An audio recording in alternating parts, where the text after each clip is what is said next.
Today's Broadscast Mother's Day special is brought to you by Audible.com. Get a free audiobook download and a 30-day trial at www.audibletrial.com/broadscast. Over 180,000 titles to choose from for your iPhone, Android, Kindle, or MP3 player. That's exciting. Broad topics, broad minds, broad hosts, but not just for broads. This is Broadscast with Kim Goldman and Jackie McDougall. Hi. Welcome. Good morning. Welcome to Broadscast, everybody. I stayed. I came. You're here. Mm-hmm. Happy Mother's Day to you, Kim, and to all the broad moms out there. And happy Mother's Day to you, Mrs. McDougall. Thank you. Thank you. Yeah, what do you got going on this weekend? I don't know. Oh. I don't know. Well, I am doing my third of black belt qualification class. Your third installment. If I pass this, I get to go to black belt testing, which is crazy in Taekwondo. Yeah, that came up pretty fast. It did come up pretty fast. Feels like. I don't know, I feel like you're like for the person who hasn't been doing it. Yes, yeah, so that's kind of exciting. Wow. Yeah. Congratulations. Other than that, thank you. I'm hanging out with the mother-in-law and the kids and doing. What are you gonna do? I have no idea. All right. Well, I'm going to talk to your son. So if you're listening to us on radio, welcome. One of the 8 markets around the country. But this, I have to say, is the mother of all episodes. And we're going overtime today. So you can listen via radio or... And then when it goes to black... Yeah, when you go to somebody else that you don't want to listen to. On iTunes, we're on Spreaker, iHeartRadio, Google Play. Welcome to us. Right, on Google Play. And then, of course, on our Broadscast.com Always website. Broadscast.com. You can find all of that. But definitely subscribe on iTunes and go over and give us a little rating. It'd be like, hey, Broads, what's up? Yeah, that's me being cool. Anyway, so it's jam-packed, the mother of all episodes. Multiple Mayhem Mama will be here. Samantha Kemp Jackson. I love that. Multiple Mayhem. Yes, yeah. She is. She's a mother of 4, and she has a blog, Multiple Mayhem Mama, and she is going to talk broad topics with us. And from Take Part, Jillian Sheldon and Savvy Auntie or Auntie, depending. Melanie Notkin. They're going to talk that juicy topic, Meternity. So if you haven't seen it, Meghann Foye is like a body oil. She's an author who wrote a book called Meternity and has since come out and spoken about how, as a child-free woman, she thinks that she should have some sort of leave that equates to maternity leave. Correct. Yeah. That didn't go over so well on the internet. No. Yeah, so that'll be fun to have Melanie and Jillian chatting about that. Exactly, with their own takes on that. And later in the show, what do moms really want? What do moms really want, Kim? Sex. Maybe. Or actually did not have to have it. Single. It depends on, they want to sleep in. Very funny writer and comedian from Today Parents and TodayShow.com, Sarah Mazes will be here later on. So you're ringing. You're so popular. Yeah. Oh my God, you're so ding, popular. ding. Oh my gosh. So let's get to our show. What do you think? Let's do it. All right. So we will be right back with Multiple Mayhem Mama herself, Samantha Kemp Jackson. We'll be right back.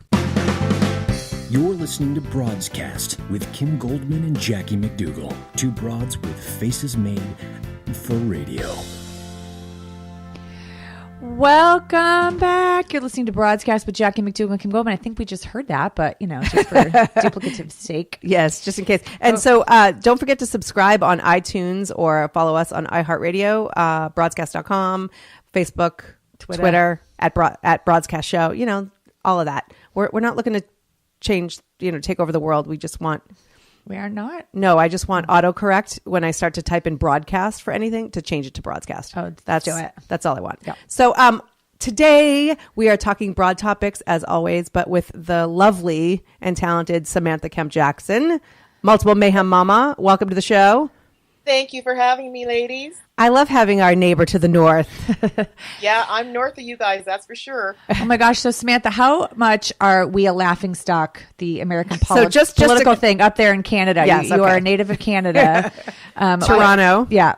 Are you just guys sitting around making fun of us up there?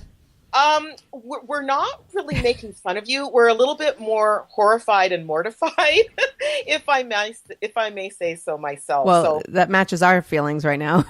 Yeah, it's a bit disturbing. There's all of these kind of machinations. I saw last night that Cruz dropped out, and so now it's the Donald with maybe Hillary, but maybe Bernie Sanders, because he's still hanging in there. So I don't know what's going on, but if I can, speak on behalf of my fellow Canucks, we're a bit concerned, we're confused, we're horrified, we can't look away. It's like a train wreck, and we're also really, really scared. Yeah, and there's going to be a mass exodus apparently heading to Canada with either presidential candidate being becoming president. So good luck and take shelter. Apparently so. Apparently, I keep seeing that everybody's going to be moving to Canada if certain people are voted in, but I don't understand why people think they can just presumptively move to Canada just on a whim. Like if I said, hey, I think that if so-and-so gets voted in, I'm going to just move to the United States. Well, we all know that it's really hard to get a green card, actually, right? It's very easy to get into our country. We don't let people leave. Anybody can come in here. You can get licenses. You can vote. You can do whatever. You can handguns, whatever you want. We'll pay for it. We'll cover you. But it's like when your kid gets really mad and they're like, I'm going to move next door with the neighbor, and they're like, we don't want your kid. Exactly, right? No, I mean, really, like I love Americans. I love my American friends, but it's really not that easy. I know that. You guys think that we're a little bit lax, but come on. We're just a bunch of impetulant children here. We just throw tantrums and we're like, I'm out. I'm done. I'm out. That's it. I'm moving to Canada. They just want to be ruled by that hottie you got up there. Oh, yeah. He's pretty cute. He's just like wowing us every day. Did you see when he was doing quantum physics the other day? No. Oh, is that like Bradley Cooper talking French? Like you don't even care what he's saying? Well, he was saying it in English, but he can do it in French too. He's bilingual. Wow. But he went down to the Perimeter Institute in Waterloo, Ontario, which is just, kind of southwestern of area in Toronto, where RIM is from and Blackberry and that area. And ABBA song Waterloo?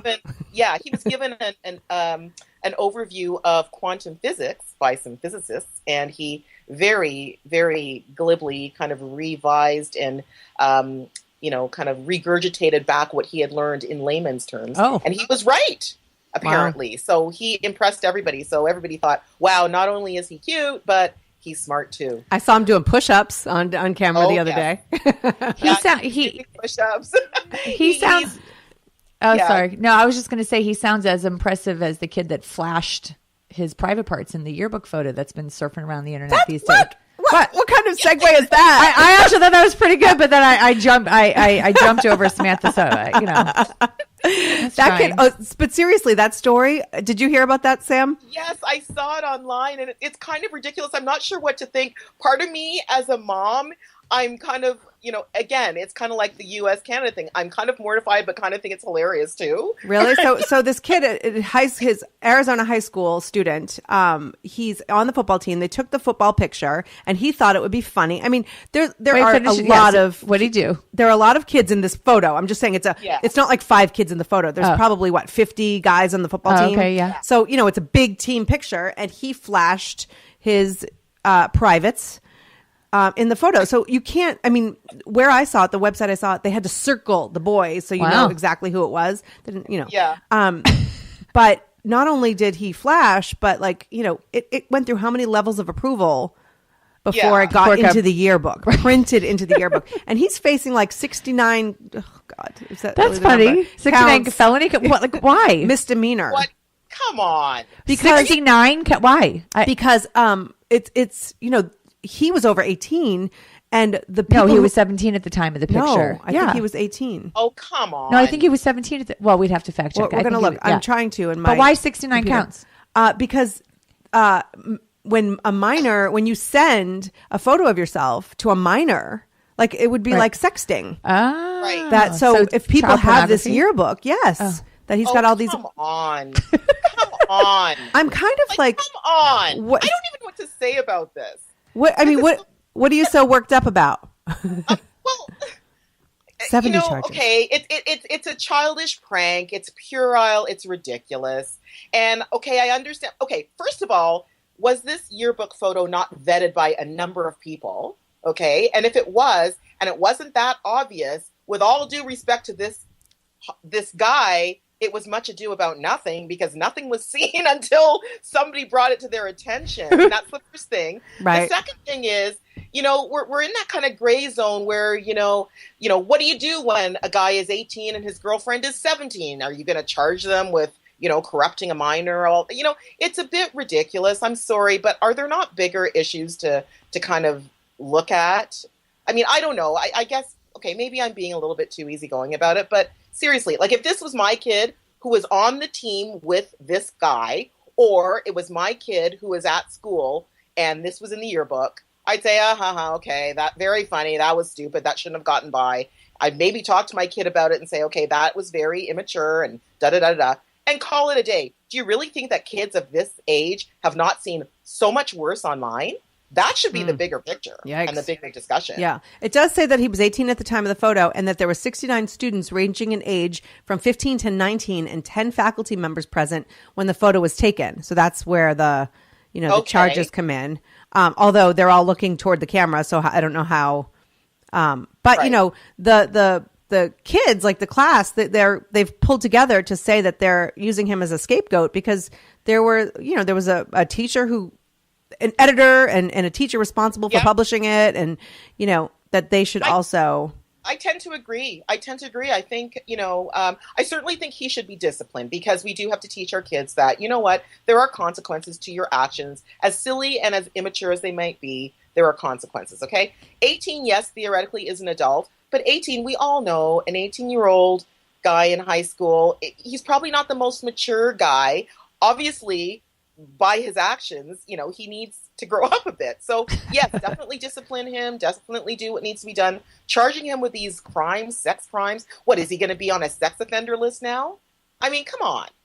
Yeah, I thought it was hilarious. And I was like, oh my God, this is again where I go back to, we're so sensitive and everybody is like, and again, I have to disclosure, I work with teenagers and I deal with kids that are sending pictures to each other. And I've had kids in my practice that, have gotten in trouble for sexting because it is a crime to be purposefully, passing around child pornography. But I was like, oh my God, give me a break. Like, See, I'm on the other side, ladies. Everybody is against child pornography. I mean, none of us want to see or propagate or perpetuate that happening to our kids. At the same time, I don't think that anybody with, a reasonable, logical mind could look at this and see anything other than a stupid high school ridiculous prank. It's dumb.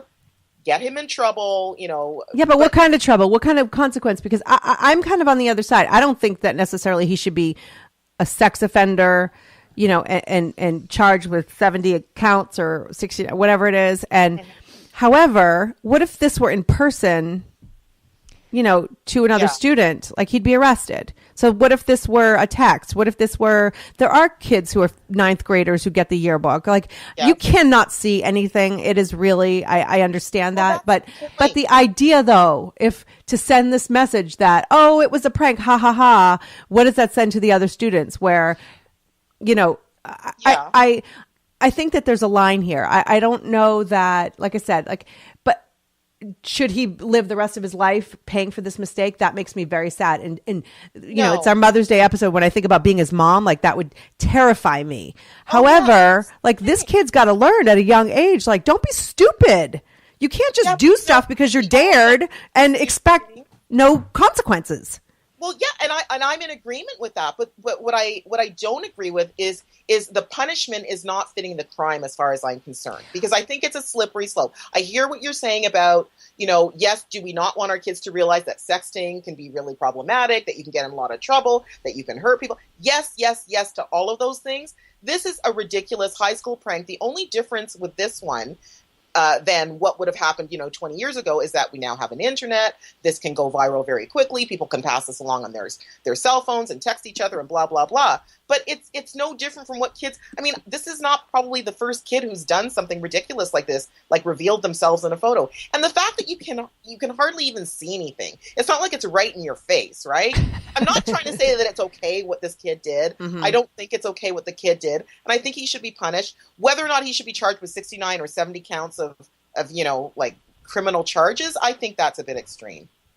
Yeah. Yeah. And I also, it makes you wonder, like, where was everybody else in the spot check? And I think that's for me where I get like kind of cranky, because this one kid and nobody else noticed it. I mean, out of all the pictures that the photographer took, like, I don't know. I think there's a slippery slope. I'm very much in protection of people that get violated, and me too. But Me too. I don't know. I just also feel like we're very excited about this for some reason.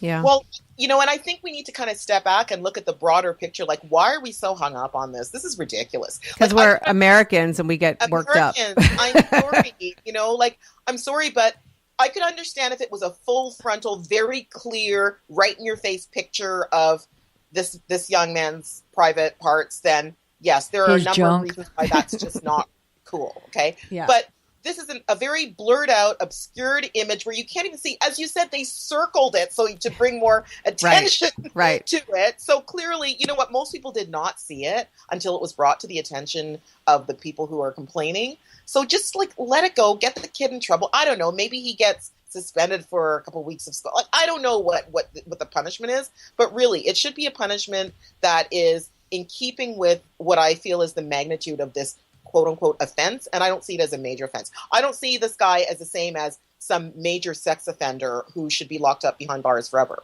I really don't. Yes, yeah, I agree with that, and that's dangerous, and that could change his life in such dramatic ways. I mean, haven't we all done stupid things? When Absolutely, we were never. I'm just thankful there was no internet when I was 18. That's all. That's it. We've always said too. We always say that. Yeah. And the other thing too is and I've admitted this before, but when I was 17, 18, we stole a stop sign that it was already kind of, somebody had hit it. So it was leaning. But then after I moved to California and I was in my mid-20s, I saw this case where the kids had taken a stop sign and an accident happened where someone died and these kids were sent to jail. And I was like, wow, what the stupid thing I did that we thought was so funny, sent somebody else to prison, so we do stupid things. So, hopefully that's the nature of growing up. Yeah. I don't know if I was his mother though, what I would do, how I would react to that. So that would be, and I think he's probably gotten enough, of a learning teachable moment or moments as it were, just from the fact that this has blown up so much, because it's all over. I saw it online in on a few different sites and stuff. So clearly, if anything, he's probably humiliated. I mean, which is really awful when you're 18. Right. So a couple other things. So also controversial. So Old Navy has this new campaign with a beautiful family, and as they always do, the people are so pretty. But they're an interracial family, and Twitter kind of blew up over this. Yes.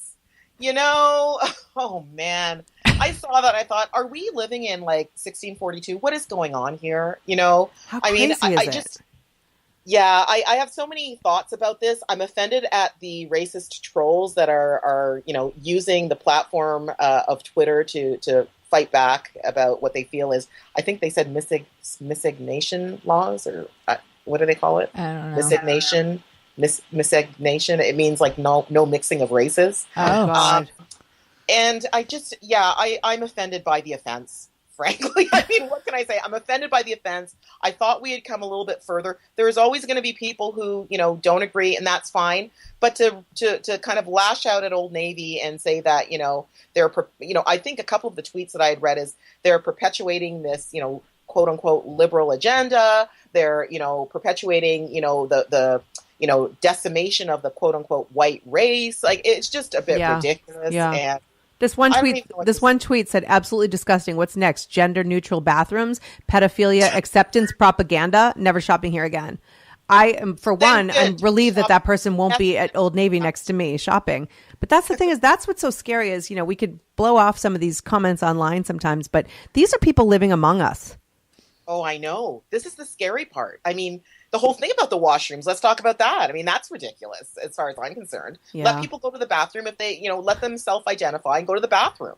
Right. I mean, to me, it's kind of like it's a non-starter. And the fact that it's just so blown up. I mean, fine, there's this interracial family. You don't like it. Fine. You have the right not to like it. But do you have a right to attack people and, criticize and, take your dollars away from this store? Well, I don't know. If I were Old Navy, I'd probably say good, go elsewhere. But I just can't believe we're still here. I Like, know. I say this all the time, and I fear for like my child. I am raising my 12-year-old in a intolerant, judgmental, society that does not care, about each other. And we're so quick to just pull each other down and to beat each other up for being different. And I used to think that we would celebrate each other for our uniqueness and for our difference of opinions. And I just feel like it's totally gone the opposite way. And it's like, I need to protect my kid from that. Like, how shameful of us. We were all raised in that same world, though. It's just now with the internet, it's a lot more like in your face. It's in your face, and people can be anonymous. I don't believe in this anonymity in terms of commenting. So anything I say online, I say it with my real name. I mean, I do have this quote unquote multiple mayhem mama persona, but I have it attached to my real name. And if I'm going to say something, I'll say it with my real name, because I feel like people need to stand behind what they're going to say. Yeah. If they're going to say something that is, incendiary or, controversial or whatever, why don't you say it with your real name? Say if you really feel strongly about something, whatever it may be, say it with your real name. And I think the fact that people are doing it under the guise of anonymity and with a pseudonym or whatever, that says all you need to know. Because would they say this with their boss reading it, or their neighbors or their friends or whatever? No. Right. And, I don't know. I find that, maybe we need to have more like so here in Canada, what they've done with our national broadcaster, which is CBC, there were a lot of kind of very racist comments that were coming up every time there was a story about First Nations Aboriginal people here in Canada. Mm-hmm. People would write all of these horrible, horrible racist comments about our Native people. So CBC decided that they were now going to, implement this policy that, in the near future, people have to use their real names on the comment boards. So it remains to be seen how this is going to affect the commentary. But I would venture to guess that you're not going to see as much because people don't want to put their real names out there, which I find really, really interesting. You're saying something really horrifically racist or ignorant or stupid, but you don't want to put your name to it. So you must know on some level that it's wrong. Right. And I have to say, and I don't want to go back to politics, but I feel the whole political climate, particularly in the United States with your political presidential race, has really kind of brought out the best and worst in people. I have to say, I'm offended by the comments that Donald Trump made about Mexicans all being rapists and drug dealers. Mm-hmm. That is just the most, when I first heard it, I thought, is this some kind of a joke? Is this on The Onion? Right. Categorize this whole group of people as a monolith and say that they're rapists and drug dealers. That is just the most. Not only is it offensive, but it's just ridiculous. But I feel like that kind of rhetoric that I keep hearing, it's kind of bringing out. It's empowering people who need to have a voice. I've heard that he's really strong with white supremacist groups. We're all still waiting for Ashton Kutcher to jump out and say, "Gotcha." Yeah. I'm still or. Wouldn't it be brilliant though if Donald Trump then was like another running? Everyone's dropping out, right? So a Republican candidate comes forward, and then Donald Trump's like, "Haha, he's the guy," and leaves. That's the way it should be. Well, more than a few people have said to me, I wonder if this is some big joke that Donald Trump is doing. He doesn't really believe this. He's doing this just for publicity, or he's planning something else, or it's another Apprentice type show. I don't know. Maybe it's a big PR stunt. I don't know. I wish it were. But I think that, we look at this in local politics, and sometimes you go into the ballot box and you go to vote for somebody and you're like, oh, I recognize that name. So I think there are a lot of people around the country who are not necessarily educated on politics who are like, oh, that guy, he's a really good leader on The Apprentice. I'll vote for him. They've said, oh, he's a good businessman. He says what he thinks, da-da-da-da-da. It's well, it's not that simple. That's a very simplistic way of looking at, whether or not you would choose this person to run your country, which is, the most powerful country in the world. There's a lot at stake. There's a lot of money. There's a lot of jobs. There's a lot of people's lives. I mean, it's not a flippant decision that people should make, but I do think that, as you said, there's a lot of people who, haven't really thought it through, or who don't know enough about, the political process and what that entails and what that might mean for their future. Right. Sorry.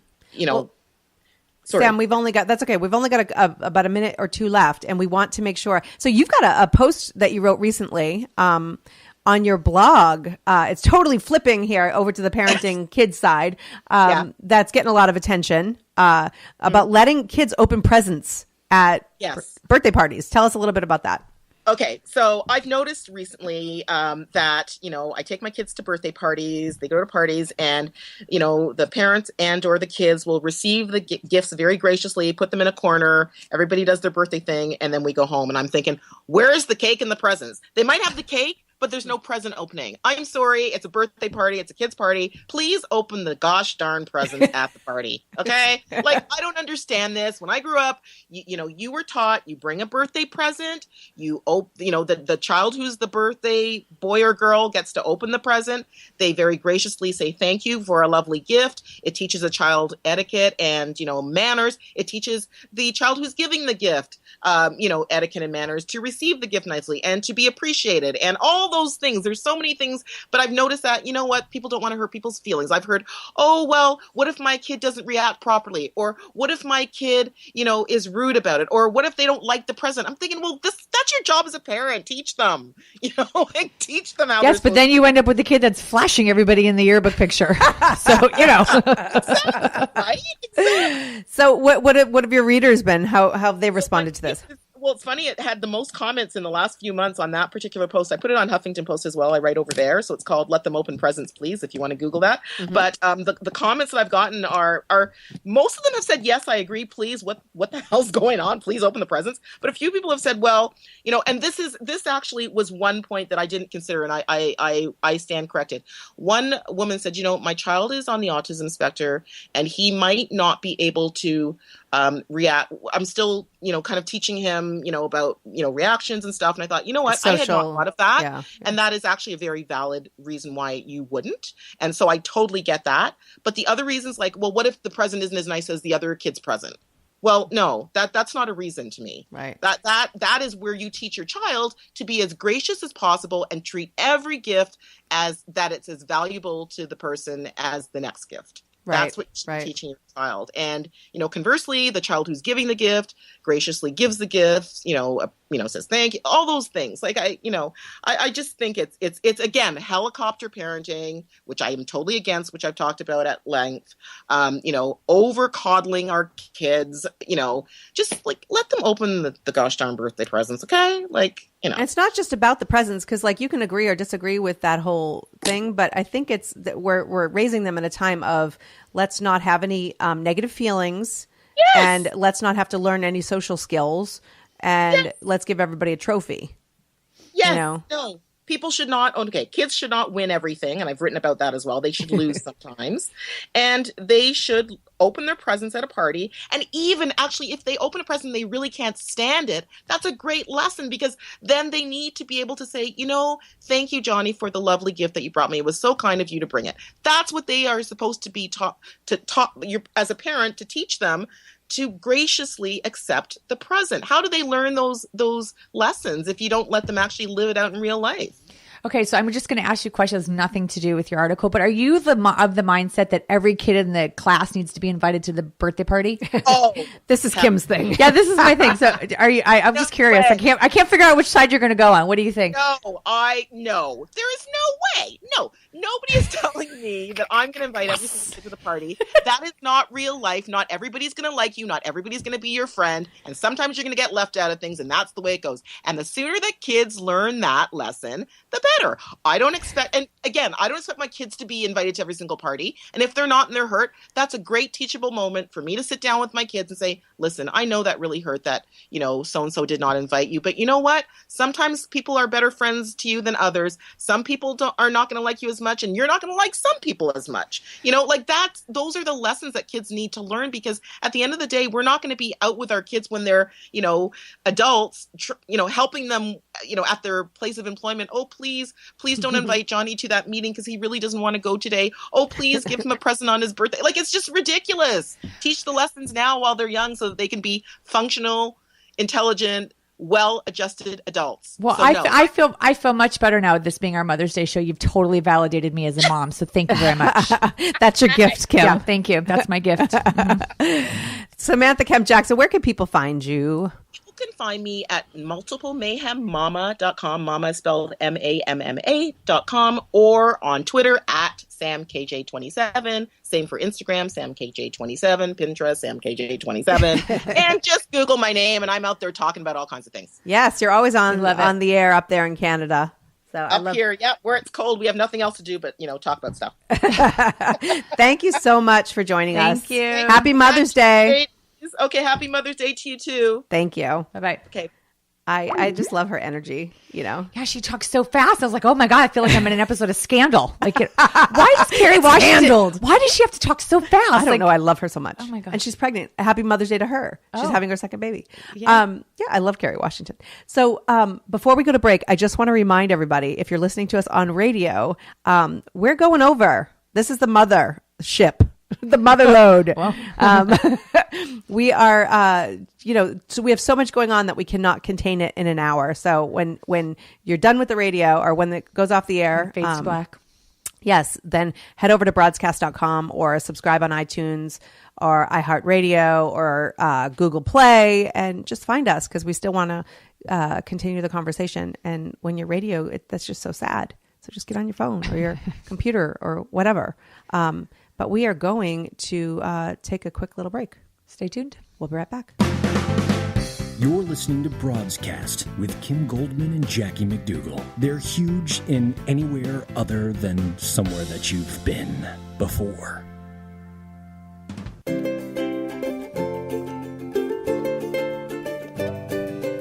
Hi, this is Alunki. My parents run the best social media company around. Go to starksocial.com today.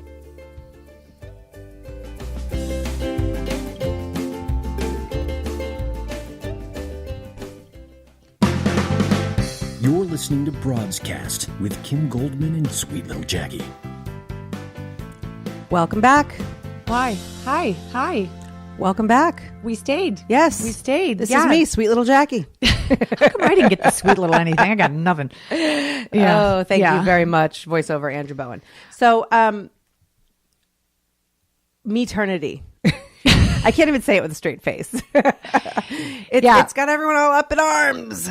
Yeah. I didn't even notice it, but other people apparently did. Yeah. So it's and two women that we've got coming in to this segment. Savvy auntie, Yes. however, whatever area you come from. Melanie Notkin. And she's also the author of Otherhood. Oh, right. She's been on our show before. Yes, she has. Actually on our show, on our Mother's Day show last year. No, she was on our Auntie's Day. Right. See, you say auntie, I say auntie, and we still can coexist. You say auntie, I say auntie. I know there's a song auntie. There. And then also joining us from takepart.com is Jillian Sheldon, otherwise known, I think you referred to her as the digital diva. Yes, and also AKA Gemma's mom. Oh, so right, she, I've known her for a long time, and she has an adorable little girl. Yeah, so I can't wait to hear what these ladies say. Let's just get to it. Let's do it. Jillian Sheldon, digital diva, as I like to call her, from takepart.com. Welcome to the show. Hello, how are you? Good. How are you doing? Hi, Jillian. Hi, Kim. Kim and I were just talking offline about takepart.com, and Kim said, that name sounds like I have to do some work. Well, you don't have to do that much work. That's we make it easy for you. So it's basically 2 clicks and you can take action. So so it's not that much work. It's taking action for the Kim kind. Yes, action for the Kim kind, action for the lazy. I don't know if I would call myself lazy, but it was just fun. No, I love it. I was actually looking at it earlier, and I love all the articles, and I get drawn to the social justice and the LGBT rights and that kind of stuff. So it definitely be something that I'm going to dig in a little deeper with. Well, totally. Please do. I encourage all of your listeners to do that too. I mean, if you care about issues like climate change and women and girls education and health and food, Take Part is the digital division of Participant Media, which just won the Oscar for Best Picture with Spotlight this year. Right. Wow. Yay. Yeah, and we produced Teen Amy Malala and then a bunch of other films, An Inconvenient Truth, which is about to celebrate its 10-year anniversary, Food Inc. Wow. Then The Help was one of our first narratives, Good Night and Good Luck, Syriana. Wow. Citizen last year, so about 100 films. So yeah, please check it out. That's Take Part. amazing. Nothing, Look at you doing. Yeah, look at you doing good work. I'm trying. Hey, I'm trying to redeem myself, Jackie. And then on the flip side, let's talk Meternity. So, it's funny because I saw you on Facebook, like talking about this, and you certainly were not shy with your opinion. So what do you think of this whole Meternity phenomenon? Well, I've had a couple days to calm down because I think when I first read the article, I read it once and I thought, oh, this woman can't be real. And then I read it again and I realized not only is it very real, she is trying to sell a book, and I truly believe she believes what she was writing. I mean, who knows after she canceled her appearance on Good Morning America if she wanted to again advocate it and take on the ire of moms all over the planet. Right. But what I couldn't believe, and then at first I couldn't believe what I was reading, and then the sad thing is that it sunk in, and then I absolutely could believe it, because I think that unfortunately this is how we view moms, particularly working moms. And that sort of second shift of when she said that she would love the easy excuse of being able to say, I have to go pick up my kids, rather than saying, oh, my friend got ghosted by her OkCupid date and I have to go have a margarita with her, as if those two are equal and the same. And I felt like that is a clearly lack of understanding, not only on her part, obviously who somebody is cuckoo crazy, and but a misunderstanding of what it takes to function as a working mom and maintain your family, and what you have to do to not only survive, but take care of small humans who are relying on you. Right. Right. Is it just the word that upset everybody? Like, if she would have used a mental health month, or, Well, I call that a vacation, and she, I'm sure, gets just as much vacation time as I do. I don't know. I mean, I thought about that too, and I think what it was truly the implication that those 3 months were some time off. Right. And that there wasn't a lot of work involved, and the fact that when you become a mother, and if you're working and you go back to work and you have responsibilities at home, that's sort of an easy way to get out of responsibilities at work, and that those 3 months, or however long you may be lucky enough for your employer to give you off, are a time for self-reflection and self-renewal, so that when you come back to work, that you have a renewed sense of that you're able to put yourself and your family first. And I just thought that was so naive, and really speaks to how our culture views motherhood, and because no one ever says that about men, right? If a man has to say, "Oh, I got to go pick up my kids," if a dad says, "I have to go pick up my kids," they look at him and say, "Oh, wow, he's such a good dad. He's really taking one for the team." There's usually a parade for him between the office and the car. Absolutely. I love the dads that say they have to babysit their kids. Oh, right. So yeah. Little sidebar, but so. But I think that you were saying that people don't understand maternity leave either, because whether you give birth or a child joins your family or whatever's happening, like there is a lot to deal with, and when you're a working mom, and I love that you talk about whether you're going home to a sick kid or to deal with something, or you're going to help a friend, at a bar, which sounds so fun. Right. Just the feeling that you get. I think I age 3 weeks for every commute I have when I think that maybe my child or one of my children need me. It's just like the amount of stress. But why do you think moms are getting so upset though? Because that's like a little league baseball player being like, I'm going to get rich and live life like a major leaguer, and I'm going to skate through this and that. And the major leaguer will be like, good luck, kid. Why do we get so worked up? She's clearly off her rocker. Why are we so upset over it? Why wouldn't we go, oh, that's hilarious? Well, because I think it devalues, and I think it stirs up, A, that mom guilt, which we all have and we all can't get rid of. But B, it stirs up those feelings of that is not valued, that we want to feel valued. And when you say equate taking care of children who cannot function for themselves and without us would literally die, to going to get a margarita with your friend who had a bad date night, that comparison is so appalling. And I also think it also devalues, I mean, all of us are as we're working or staying home, we all work these unbelievable full-time jobs. I work a full-time job. I'm an executive at a company. I have a very involved husband who is also a senior executive at another company.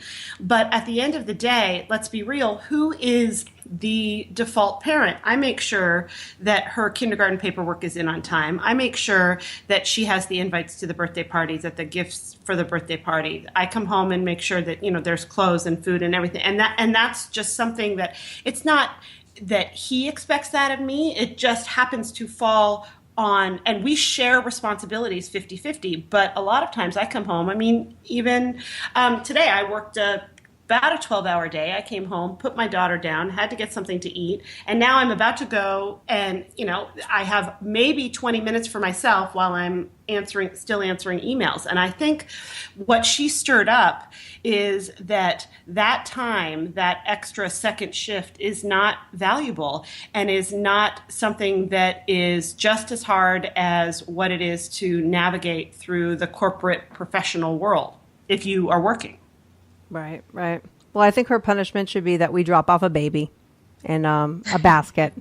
Absolutely. Well, if you saw the comments on that post, I mean, some were saying, well, let's go have gallbladder surgery or remove your intestines and then expect you to come back to work after a day because you're, convalescing at home and recovering from major surgery is, time for inner reflection and introspection. Right. But don't you also think that we're kind of in this state of mind these days that everything has to be equal and everybody gets the same as everybody else? And so if it works for you, it's got to work for me. And I mean, for me, that's why I laughed at this article because I'm like, oh, here we go again. Like there's another thing. It didn't even resonate with me as being legit because I just kind of chalked it up to everyone wants to have what everybody else has. And if you don't, then I'm going to sue you to get what I think I should have because you have it. Like, I just sort of feel like that's indicative of where we're at these days. And so part of me wondered, why do we get so worked up again when it just seems like that's just leveling the playing field,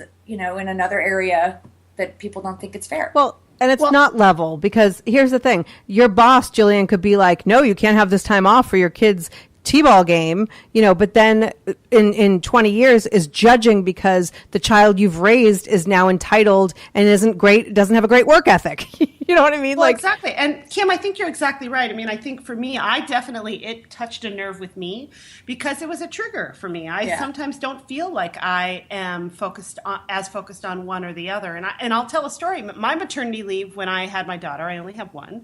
I was at a startup, which now is no longer in business, and this is probably why. I had 15 people who reported to me when I left and went on maternity leave. When I returned, I had one. They changed my title, which all of this is totally, completely illegal. I am aware of this. Not only had my title changed, I showed up on that Monday on the agreed day that they knew I was coming back. All of my stuff from my office was in 2 cardboard boxes that were in the corner of a room. They'd taken my phone. I had a monitor, but no keyboard and no computer. And everybody looked at me like I was from Mars. They were like, oh, you're back today. And when I started to pick up where I left off, I realized they said, well, we've moved some stuff around. 15 people to one person. For a person who's an executive, that's a really real thing. And so, Kim, when you say that this woman is obviously off a rocker and a joke and wants all sorts of attention, I agree with you. But the reason I got so upset was that it absolutely triggered in me those feelings of I left and I am one of those ones who could not wait to come back from maternity leave. I absolutely could not wait, I'm identify with my career. I've worked since the day I turned 14. I've worked very hard to get where I am. And I was hopeless on maternity leave. I had this small baby that I loved so much, but I felt isolated. There wasn't anybody to talk to. So I was so excited to get back to work, and I had found unbelievable childcare. And I think that, as an aside, if we can find more people to love our children, isn't that a good thing? I think that criticism over nannies and babysitters and et cetera is absolutely ridiculous. Yeah, that's a whole other hour show right there. Right?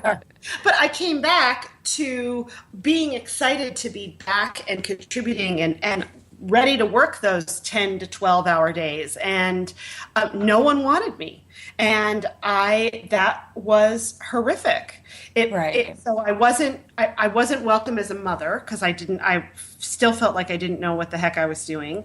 And then I wasn't welcome in the business world again, because everybody assumed that at 5 o'clock or 4:30 or whatever, that I would just quote unquote check out because I had a kid.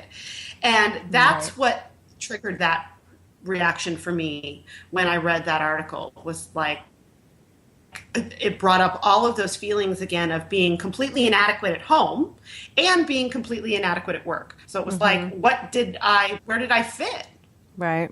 And you know what? You make such a good point, because I'm here like, who cares? Why do we get worked up? But you're totally right. There's a problem. There's an issue there. And there's, I remember being called a breeder when I started a freelance job. I had to leave my job because I was afraid if I went back to it, I would be fired from it anyway, after maternity leave, which, by the way, I don't know anyone who gets a paid maternity leave.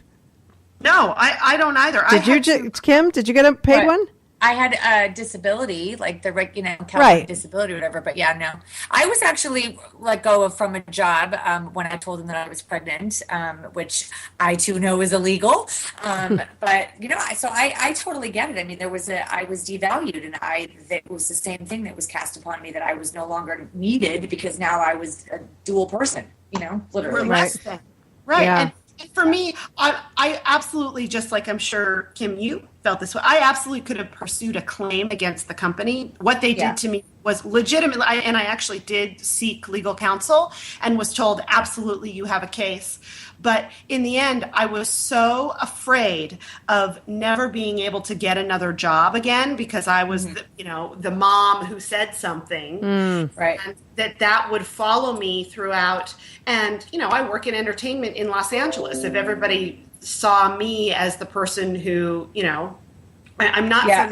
My comment was, Kim, do you want to be the girl that sues the nonprofit for wrongful termination? I'm like, oh God, no. Right. Guess not. Yeah. And so So guess what? We didn't, and guess what? This still continues, and people still take a look at maternity leave as this maternity leave, and that's why I think I had such a visceral reaction to this crazy lady's article. Right. Well, we really appreciate your time and for getting your voice in there, and we'll definitely head over to takepart.com. And and you got to come on and talk about some of those topics, because I would love to. Kim loves to save the world as well, and I just go along for the ride. So. I don't believe that, Jackie. I think you're invested in saving the world too. Quietly. So. I don't for a long time. Jillian Sheldon, thank you so much.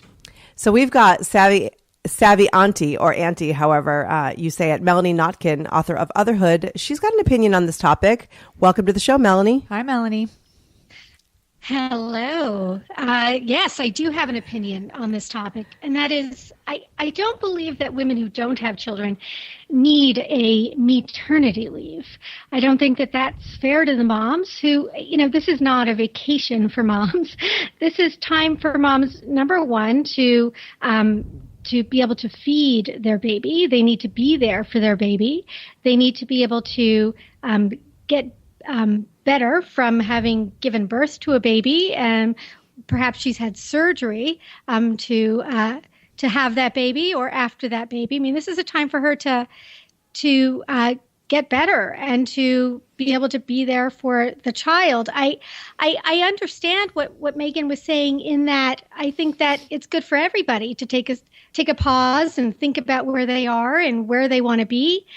But I don't think that it's would equate that to a maternity leave. Well, your livelihood is being the most incredible auntie in the world, and also bringing the aunties. I mean, other than being a mother myself, like that was my first. We're all aunts over here, so that's a very important role in a life here. So I would think that you understand her maybe a little bit more in that it's not necessarily fair in the workplace, but I think do you think that her delivery was meant to get people fired up to sell more books, or what are your thoughts?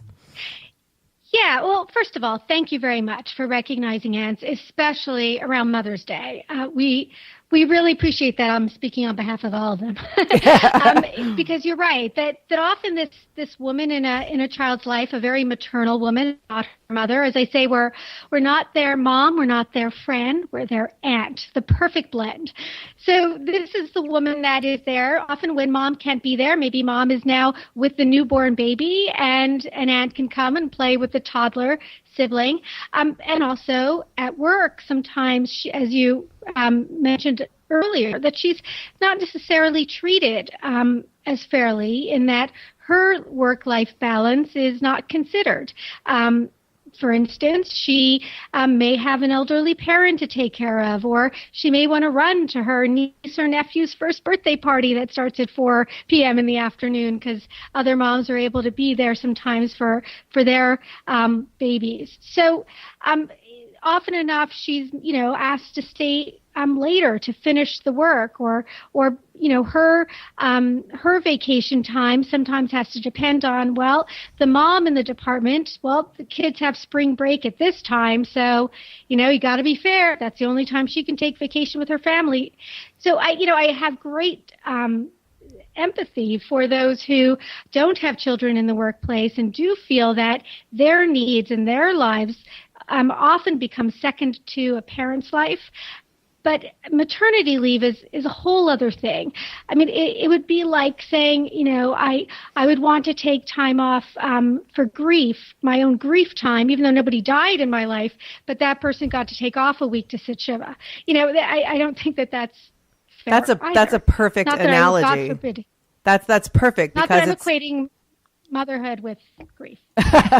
Well, some of us think that though. Sometimes, no, but that's a perfect example because that person gets time off to do something personal, something that is a priority, something that matters in their lives, and I think. But you can't say, I'm going to take grief time off. I mean, why not sabbatical? That's when I don't even know what a sabbatical, what they do. I just assume they travel the world and be smart. I don't know. Smart people take sabbaticals. But Melanie, how do you think an employer then, creates a fair environment if he has a 50-50 women that are some are mothers and some are not? How do you make it equitable for the non-mothers in that, and using your examples? Sure.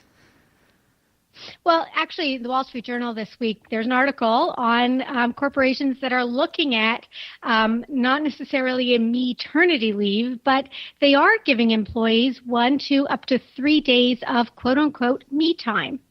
And sometimes that day has to be served in community service, volunteer work, but there's at least one day that they can take to just recoup. And I actually took a day like that. It had to be a sick day 15 years ago in corporate America, where I was in my 30s and I hadn't yet married and wasn't having children because I hadn't yet married and was choosing to have children with the man I loved, who didn't yet exist in my life. And I needed that day because I was really just having a day. I mean, I needed a day off. And so to understand that employees, whether or not they have children, may just need a day to recuperate on a that we all say what do we call, like a mental health day or emotional health day.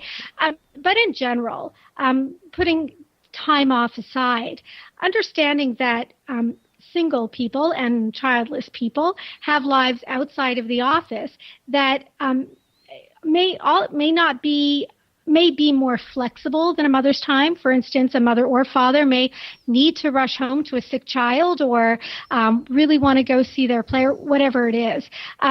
A single person should shouldn't be asked or questioned or considered like they are, slacking at work if they say, listen, I have to leave at 4 today. It's something very important. And, employers should trust their employees. Right. Absolutely. And, look, there are employees who are frustrated that people take a 15, 20-minute smoking break and they're the non-smokers. And if you add that up every day, that's, over an hour that they're standing outside getting breath of fresh air. I used to always say that I wanted to be a smoker. Like I wanted to be a smoker so I could go outside every hour for 5 minutes. Exactly. It's a brilliant concept. That adds up, Right. Yeah. I know. I just pretend to smoke, right? Go take your e-cigarette and go outside. But one thing I don't know Right. that people without kids realize is that sometimes, I've worked in many jobs and many that are family-oriented projects. You have to lie sometimes. I have an appointment, or I had one person I worked with that it was better to say that my dog had a vet appointment than my child because that person was an animal lover. So there's. It's all perception, I think, But I think women, I think mothers too, though, they, if you're not constantly, but if you're often saying that you have to go take care of something for your kid, there always comes that feeling of like, oh God, how are people going to view me if I'm the mother that always has to run and take care of something for my kid, that you're slacking too. So I think I don't know that there's a black and white answer, actually. It depends on who you work for and the environment that you work in, I think. Absolutely. I think that you're right. There's no question that some will say that, well, this mom, she's always taking time. It's always her kids. You'll always have that feedback, whether from other moms and from non-moms and non-parents. But on the other hand, there's credibility to it. So whether or not you believe her, or whether you think she's sort of taking advantage of it, that's one question that depends on the person. Right. But for the non-mom, it's kind of like there's really no reason to take time off or leave a little bit early. Like it's less valid no matter what it is. Right. Well, that's an excellent point. And we really appreciate you coming on and sharing your thoughts, Melanie. And go get motherhood. Go get otherhood. Or motherhood if you want. But otherhood the book. Otherhood the book. Thank you so much. And thanks for, speaking up for all the aunties around the world. Thank you, Melanie. Well, thank you. And thanks to Happy Mother's Day to all the moms and all the other moms out there. Thanks so much, Melanie Notkin. So, Kim, what do Jackie? you think women, moms specifically, really want in life for Mother's Day? Well, in life and in Mother's Day are two totally different things, I think. Let's go to the expert because I apparently don't know what the heck I'm talking about. Let's tap into the mom community here. So we have very funny writer and comedian from Today Moms, Sarah Mazes is with us. Hi, Sarah. Woo-woo. Hello. Thanks for joining us. Thank you for having me. I'm very excited to be here. So you've been tapping into the moms and their deepest, darkest, hopes, dreams, and wishes. Wrong. I've been tapping into. Maybe that's what moms really want, Sarah. Moms want to be tapped into. They want to be tapped. They do. Moms want to be tapped just like any other woman on the planet. You heard it here first, people. So you've been doing a lot of work with Today Moms and, Yeah, today.com and Today Parents. Oh, Today Parents, right. Today Parents. Sorry about that. Because the community has grown from just moms to parents. Yes. And I know we've had some of those guys on here that they get all offended, those dad bloggers. Yes, you don't want to mess with them. So what do moms and dads and parents, well, moms, we're talking about moms, it's Mother's Day. It's not Parents' Day. Sorry, guys. But what have they been telling you that they really want for Mother's Day? You know what, it was actually really eye-opening because I sort of put it out to my community and put it out to my readers and followers on Facebook and who I often crowdsource. And I was expecting to hear all sorts of things like for everything from I want those Celine mink-lined slippers because you know what? I kind of want those. And I'm thinking that would be fabulous, something indulgent and wonderful. But the one thing that I heard, I swear to God, from it must have hundreds and hundreds of people wrote in, I want someone to hire a maid. Just hire a maid for the day so that I can sleep. They want somebody. This was, I'm not joking, the biggest response that I got. Hire a maid to do my job for one day so I don't have to do it. And I found that's what kids are for. You'd think that's what kids are for. That's a whole other day radio show about children and chores and expectations. Oh yes, we're gonna have you back for that one for sure. Yeah. Oh boy. So do they want this made on Mother's Day? They want the maid on Mother's Day, and they want to sleep in. But the other thing is what. Because now you know there are a bunch of angry mothers who are working on Mother's Day. Yeah, now they're really annoyed.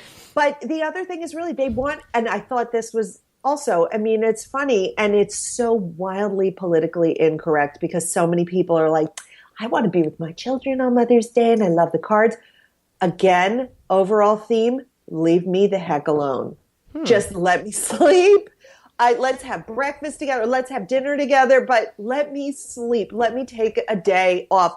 It's so funny because Mother's Day is the one holiday where the person being celebrated has to do everything that they normally do. Right. I mean, there is no holiday in the holiday of Mother's Day for moms. Yeah, this has been a big bone of contention with my girlfriends because, like, I'm the one that's like just wants time away from my kid, and they're like, "No, I want to be with my kids." I'm like, "You're with them all the time. This is a day for us to go do whatever the heck we want." And so I'm like the outcast because as much as I love my kid, I'm with them all the time. Well, you're also a single mom. Doesn't it make you bad that they make you the outcast for it? Like you're such a bad mom. Suddenly you're a bad mom because one day one day. Yeah. Yeah, but for the past be able to relax. Which is really what Mother's Day should be. You can relax.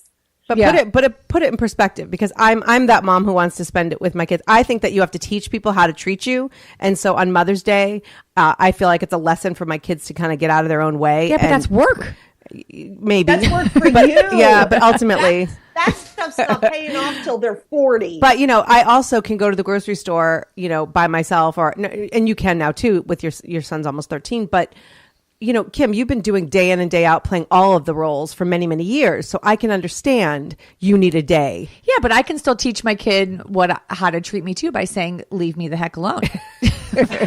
This is my boundary. But Sarah, does it send the message to your kid that on Mother's Day, does it send the message that I just want to be away from you? Is that harmful for a kid? Well, I think it's all in the setup. Here's the thing. Yes. And that's the other thing is that we all feel so guilty about actually doing that. We feel very guilty saying to our kids, it's Mother's Day. Yay. Thank you for the card and for shoving burnt toast down my throat at 6 a.m. Thank you for that.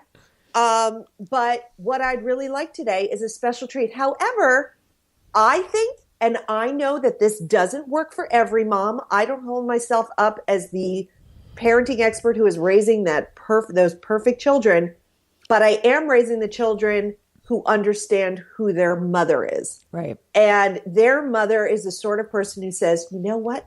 I would love to sleep in today. I want to do something for me. And doing something for me doesn't always necessarily mean doing something for you as well. So I think that if you couch it with, I love you and thank you for your warm wishes, but I would love to just sleep in right now. That would make me feel so good. And then we can do something later on to celebrate. So I celebrate me. But I think it's really all about how you couch what you're saying to your kids. Yeah, I think because I've always sort of done that with my son. I am a single mom, and so we've often had a lot of time separated from each other only because I've said to him, "This makes me a better mom. This makes me be more focused, more relaxed, more whatever when I have some time away to regroup and be an adult woman separate from being just Sam's mom." So it wouldn't be surprising to him, and he would probably be like, "Fine, I'm just going to go sit and watch my YouTube videos." But I do think it's all in the way that you couch it, and then being able to do both, like compromise, have half day you and half day them doing something that isn't, housework or cooking related, or, just doing something kind of out of the ordinary that maybe is a break from what you normally do. Absolutely. And you're right. And it really is it's how you say it, and it's about balancing it. And I've said to my kids, I'm like, you know how sometimes you just love to sit and like play video games, or you're looking on your phone? You know what? I could use a little bit of time like that too. And I'm not saying that produces the healthiest, most emotionally stable children.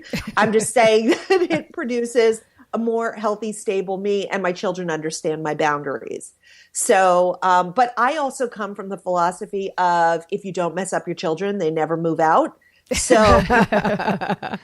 I don't necessarily believe that perfect parenting is realistic. Yeah, I already have a therapy fund running for my child, so yeah, I'm all about that. Smart. Is that tax deductible? Because it should. I'll let you know. Well, I think it's important though. You know, I mean, no matter what you do, I don't care what your Mother's Day wish is in your own family. Like, be a good person. Like, love your kids, accept your kids, and have a good relationship and an open dialogue. And you know, I don't know, maybe when you're babies and you're like worried about who's using what diapers, like, and judge. But I feel like hopefully you get to a certain point where you're past that, you know? Yeah. I think that's right also, is that when your kids are really little, you are setting the groundwork. When they're 2 or 3 years old, they don't understand that you are not another limb for them. So it's as they get older, it's more about, as they get older, being able to let them know that you have likes of your own, and it's nice to get them on the day that celebrates you.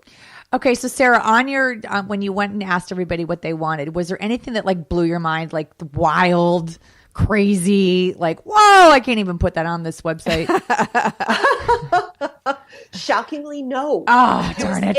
There were things on there that made me laugh really hard. Like, somebody responded saying that Gucci just came out with this new purse.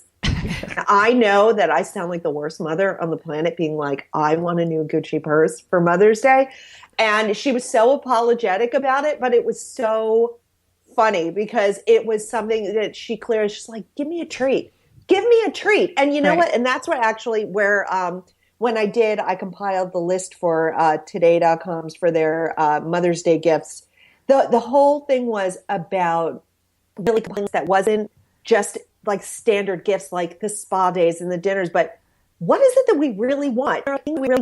We want to be recognized. We want to feel good about ourselves. We want to feel treated, like we're experiencing something fun and nice, and we're getting something special. I mean, that's really it. Right. It's not that I can't go out and buy myself like a votive candle, but if somebody were to put a little thought into it and be like, here's a little experience of like, you know, here's here's cocktail. You can go and spend, you know, an hour, have your own little happy hour and invite a friend over, or sit with your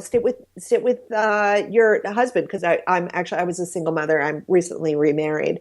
Congratulations. Thank you very much. Thank you. But to be able to have those moments of just little indulgences, that was really the theme. Right. That's interesting. I do have to say though that the maid thing was the thing that shocked me because everybody was. I just picture her in the little black and white outfit at your house. That's for Father's Day. Yeah, that's Father's Day. Good one. Father's Day gift. That is not. You know, you said earlier about women just, you know, they just wanted to be acknowledged. I was reading a magazine over the weekend. I'm sure it's old because I'm lazy.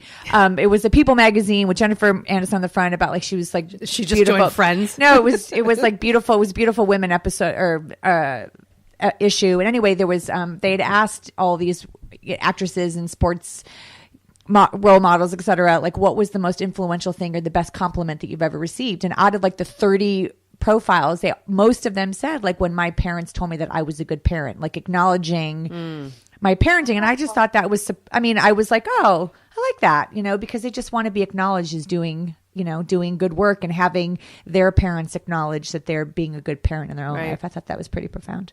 That's really interesting. And I can see why that would feel so good.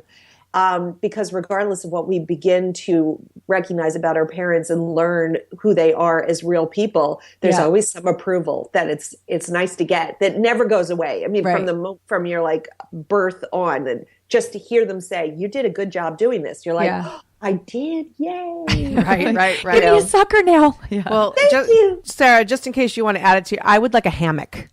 I would like a hammock for Mother's Day. That's a great idea. Of course, I'm assuming you have a yard. You mentioned you're not in the city. Right. God, a hammock. I want one of those chairs that hangs down from the ceiling. Yes, right. And then I want it to be lined in shearling. That's called a sex chair, isn't it? Yeah. That's a whole other show too, Sarah. She's got a new husband, I didn't think of that, but yes, it's good for that too. See where I go again as a single gal. What the heck is wrong with me?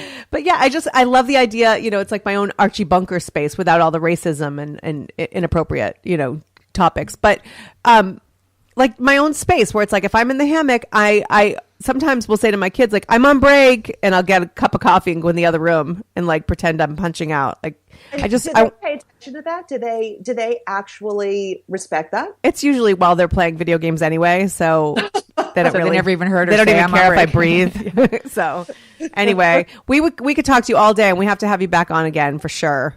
Oh, I would love it. Sarah Mazes, where can everybody find you?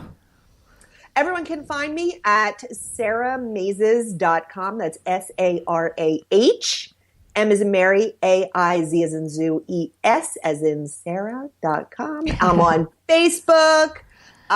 Sarah Mazes, professional writer, amateur mom. Twitter at Sarah Mazes. And in the carpool lane at this kid's school. That's where I am. And we'll have all of that on our broadscast.com website. So we will absolutely link to all of it. And you can find me at Neiman Marcus. Sweet. And buy her something from there for Mother's Day. Thank you. Thank you so much for joining us. Thank you. Thank you for having me. Okay. Thank you. We'll Happy be right. Mother's Day, you guys. Happy Thank Mother's you too. Day. We'll be right Enjoy back and with relax. more Broadscast. You're listening to Broadscast with Kim Goldman and Jackie McDougall. They're huge in anywhere other than somewhere that you've been before. Welcome back to Broadscast. Hi. This has been a jam-packed I of feel a like show. I just ran a Mama Day marathon. See, now we don't have to work out. So it's funny that Sarah, had discovered that moms want to relax and be alone. And as our Mother's Day gift to you, get a nice free book with that. Oh. Go to audibletrial.com/broadcast and get your free audiobook. Isn't it funny that you couldn't say Audible when you were trying to say audible.com? Yeah. Couldn't. Yeah. It wasn't Audible. What? audibletrial.com/broadcast, and get your free audiobook and a free 30-day trial. But you don't have to be a mom to do that. That's for everybody. It's for all broads and bros. So, but make sure that you use, audibletrial.com/broadcast. So thank you so much to our guests today. Multiple Mayhem Mama, Samantha Kemp Jackson, and Jillian Sheldon, Melanie Notkin, Sarah Mazes. I think we should try that in harmony. Sarah Mazes. Wait, but I don't know which way you going. I don't know.